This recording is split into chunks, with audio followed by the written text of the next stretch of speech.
15 नवंबर 1949 तारीख थी और जगह थी अम्बाला की सेंट्रल जेल। इस दिन दो नौजवान एक हाथ में गीता और दूसरे हाथ में भारत का मानचित्र लिए हुए भगवा झंडे को लहराते हुए आगे बढ़ रहे थे। पूरे देश में एक अजीब सा माहौल था। ऐसा लग रहा था कि किसी बड़े काम को अंजाम दिया जा रहा है। और तब तक जल्लाद भी आगे बढ़ गया था और फिर दोनों को फांसी का फंदा पहना दिया था। फांसी से पहले उन दोनों ने भारत माता की जय बोली और फिर नमस्ते सदा वत्सले का नारा लगाकर सदा के लिए फांसी के फंदे पर झूल गए थे और हमेशा के लिए अमर हो गए थे। इतिहास में इन दोनों को नाथूराम गोडसे और नारायण आप्टे के नाम से जाना गया था। दरअसल ये दोनों गांधी जी की हत्या के दोषी पाए गए थे और फिर उन दोनों को फांसी की सजा मिली थी। आज से लगभग 73 साल पहले 30 जनवरी 1948 की तारीख थी। शाम का समय था, करीब 4 बज रहे थे। भारत के पहले गृह मंत्री सरदार वल्लभ भाई पटेल महात्मा गांधी जी से मिलने बिरला हाउस आए हुए थे। सरदार पटेल जी की बेटी भी उनके साथ थी और फिर गांधी जी से बातचीत भी हो रही थी, परंतु इस बीच गांधी जी की प्रार्थना का समय भी हो गया था। और फिर सरदार पटेल जी को प्रार्थना पूरी होने के बाद मिलने को कहा गया था। गांधी जी रोजाना शाम 5 बजे प्रार्थना के लिए जाया करते थे, मगर उस दिन बातचीत की वजह से थोड़ा लेट भी हो गए थे। लेकिन उन्हें क्या पता था कि आज का दिन उनके लिए बहुत ही भयानक होने वाला है। थोड़ी दूर पर ही कुछ लोग अलग ही तरह की योजना बना रहे थे। असल में ये लोग थे नाथूराम गोडसे, नारायण आप्टे और विष्णु करकरे। दिल्ली रेलवे स्टेशन के पास ही ये लोग ठहरे हुए थे और 4:30 बजते ही ये तीनों बिरला हाउस की तरफ रवाना हो गए थे। उधर गांधी जी भी मनोहर आभा के कंधे पर हाथ रखकर प्रार्थना सभा की तरफ आगे बढ़ रहे थे।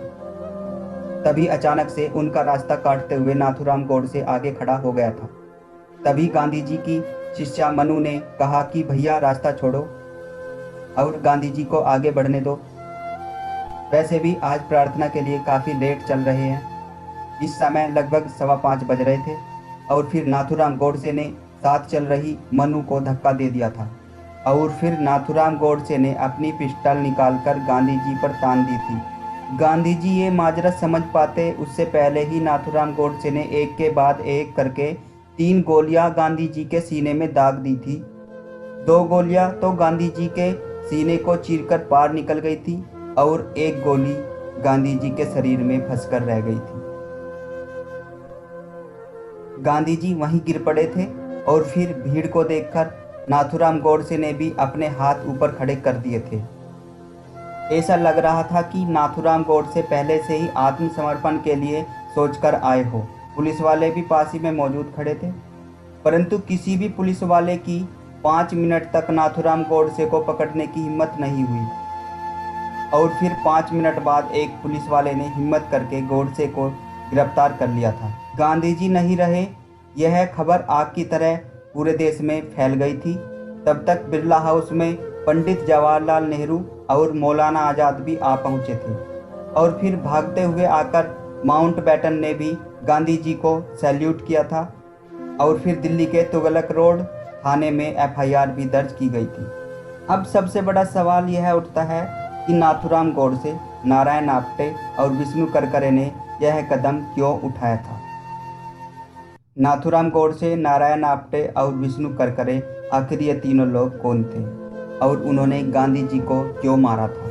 असल में इसकी जड़ पाकिस्तान अलग मुल्क बनने के साथ ही शुरू हो गई थी। उस बंटवारे की काली रात से हिंदू मुस्लिम एक दूसरे के दुश्मन बन गए थे और फिर बंटवारे का सबसे ज़्यादा दर्द बंगाल और पंजाब ने ही झेला था। जो लोग सदियों से एक साथ रह रहे थे, आज वो ही लोग एक दूसरे को काटने और मारने पर तुले थे।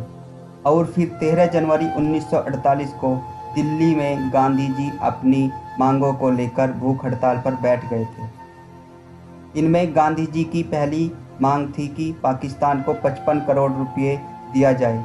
जैसे ही ये घोषणा होती है, चारों तरफ गांधी जी के खिलाफ हिंदू संगठनों की नारेबाजी शुरू हो जाती है। हिंदुओं का मानना था कि पाकिस्तान इन रुपयों से भारत के खिलाफ जंग छेड़ देगा। खासतौर पर हिंदू महासभा उनसे नाराज हो गई थी और उस दिन 30 जनवरी 1948 को सरदार पटेल भी गांधी जी से इस मुद्दे पर बात करने ही आए थे। यह कहना है सरदार पटेल की बेटी मनी बहन का, जो उस समय उनके साथ मौजूद थी। और दूसरी गांधी जी की मांग थी कि दिल्ली की मस्जिदों से शरण लिए हुए हिंदुओं और सिखों को बाहर निकाला जाए और मस्जिदों की मरम्मत कराई जाए। दरअसल ये वो लोग थे जिन्होंने बंटवारे का दंश झेला था।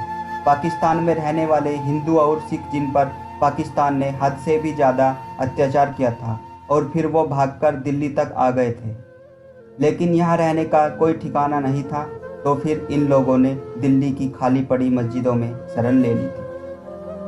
मगर मस्जिदों के खाली कराने की गांधी जी की अपील पर ये लोग बेघर हो गए थे। लोगों का यह भी कहना था कि पाकिस्तान को अगर इतनी बड़ी रकम मिलेगी तो फिर भारत के लोग इसकी गलत व्याख्या करेंगे और फिर हमारे देशवासियों की भावनाएं आहत होगी। और फिर यह सब बंटवारे के दौरान हम सब देख भी चुके थे। जब अदालत में गोडसे से पूछा गया था तब गोडसे ने खुलेआम स्वीकार किया था कि गांधी जी को मैंने ही मारा है। उनका ऐसा भी मानना था कि गांधी जी ने जो भी देश के लिए किया है मैं उनका आदर करता हूँ, और यह भी कहा कि गोली चलाने से पहले गांधी जी को मैंने प्रणाम भी किया था। गांधी जी से मेरी कोई निजी दुश्मनी भी नहीं थी। मैं भी एक पत्रकार था और पुणे में गुजर बसर कर रहा था, मगर मैं अपने आप को रोक नहीं पाया था जब गांधी जी पाकिस्तान की हिमाकत कर रहे थे, जबकि पाकिस्तान ने बंटवारे के दौरान जो किया था वह माफ़ी के लायक भी नहीं है। पंजाब और बंगाल की माँ बहनों की जो इज्जत उन्होंने लूटी थी, उनका आंसू पोंछना मैंने अपना कर्तव्य माना था। मैं कोई सिरफरा नहीं था। मैंने गांधी जी की हत्या पूरे होश हवास में ही की थी। मैं तो एक पत्रकार था और फिर मैं तो पुणे में ही रहता था, जहाँ विभाजन का कोई खास असर नहीं पड़ा था। तो फिर गांधी जी से मेरी निजी दुश्मनी का कोई सवाल ही नहीं उठता है। दोस्तों, हमारी ये वीडियो किसी भी प्रकार का कोई दावा नहीं करती है कि कौन सही था और कौन गलत। हाँ, आप कमेंट करके ज़रूर बताना कि कौन सही था और कौन गलत, और हमारे चैनल को सब्सक्राइब करना और वीडियो को ज़्यादा से ज़्यादा शेयर करना, और अगर आपको ये वीडियो पसंद आए तो इसे लाइक भी करना। तो मिलते हैं अगली नई वीडियो के साथ। जय हिंद, वंदे मातरम।